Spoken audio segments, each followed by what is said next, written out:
The next thing I could remember was that there was a thunderstorm and a tall tree behind the fence fell on the fence, and the fence fell on the carport, and the carport landed on my head. My name is Paulson Chideberemiwe. This story I'm about to say happened in the year 2012 thereabout. Before then, my father was late, and I was staying with my mom, and my 3 siblings plus myself were 4. So I bought JAMB written previously, but this second one I had to put ABU Zaria where I could go to school and get admission on merit. My mom wasn't happy about it because she had some ugly experiences at the north, because that's where she based before the war, the Sharia law and the rest. So she asked me to change that school and put any school around the east. So I had to contact my father's sister. Her name is Sabina, and my father's only sister. So she was like, okay, how much is the change of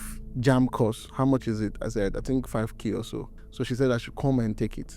But as a young boy, I was carried away with football. I was playing football that day, and I forgot that we had an appointment earlier before that day. So when I realized that I was running out of time, I had to start rushing down to Port Harcourt, because she stays at Port Harcourt while I stay at Obibo.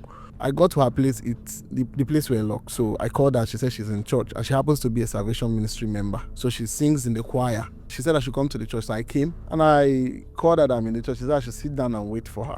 So I had to sit down under the carport in the church premises. A few minutes later, around that evening period, it started raining. So I couldn't stay for the service. So I sat down there. It started raining, and I was sitting in the middle of 2 cars, 2 jeeps. So the next thing I could remember was that there was a thunderstorm, and a tall tree behind the fence fell on the fence, and the fence fell on the carport, and the carport landed on my head.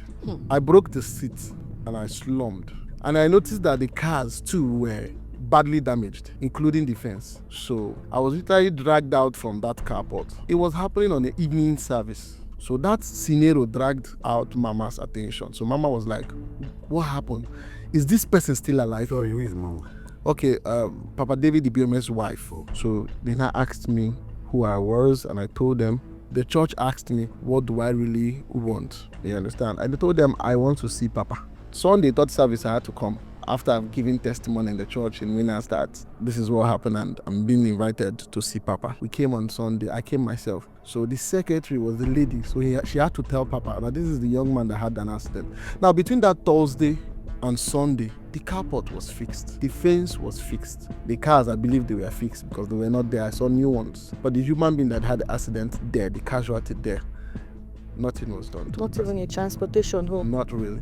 So I finally met Papa. I was so happy. So Papa now, he held me by the hands, took me to the office, and I'm trying to use his exact words. He asked me my name. I told him. He asked me about my parents. I told him my dad is late, that it was my mom. And he said, okay, what business do my mom do? And I told him that my mom sells at Obibo, a particular mini market that's known as Atata Market there. So he said, okay, how many siblings do I have? I said, we are 2 boys and 2 girls. I'm the first child. He said, how about your education? I said, I bought JAMB, that I wanted to do a JAMB change of course. So that I could get school around the East and, further the education and probably see how God is going to help me. He said, which church do you go to? And I told him Winners Chapel. He said, wow, that we are one. He now said he now brought out an olive oil to pray for me, and he made some statement like, I'm anointing you today as Samuel anointed David for an appointed time. Now, that no man born of a woman would take what God has given to you. Then when I stood up, he now said, if something bad had happened to me there, or maybe I was found lifeless, they would have said that he has killed me. You understand? That I should go, come with my mother, come with my home cell pastor, that he would want to see us on Tuesday by 10, 11.